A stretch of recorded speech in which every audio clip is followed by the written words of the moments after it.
Start by removing trim handles, hubs, escutcheons, and faceplate.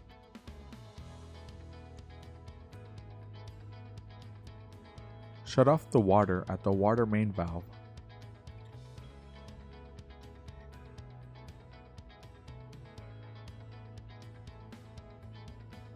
Put a rag or towel in the wall under the bottom of the valve to avoid water spills behind the wall.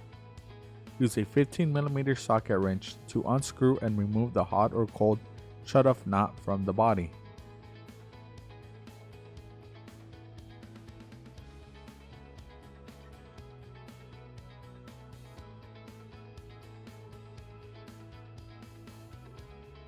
Use a pair of long needle nose pliers inside the middle of the check valve, twisting and pulling to remove the check valve from the body.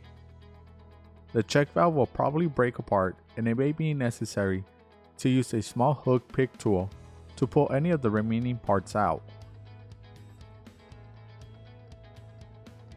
All check valve parts must be fully removed in order to install new replacement.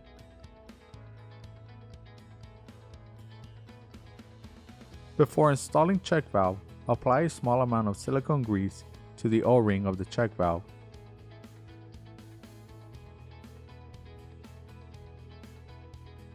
And also inside the body.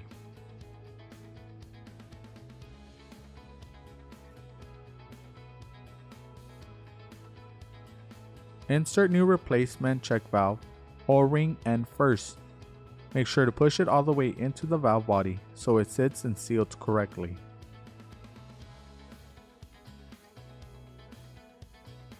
Screw the shutoff knot into the body and tighten firmly with a 15mm socket wrench. Repeat these steps if replacing both check valves. Make sure to turn on the water at the main valve and check for leaks. Reinstall existing faceplate, hubs, escutcheons, and handles.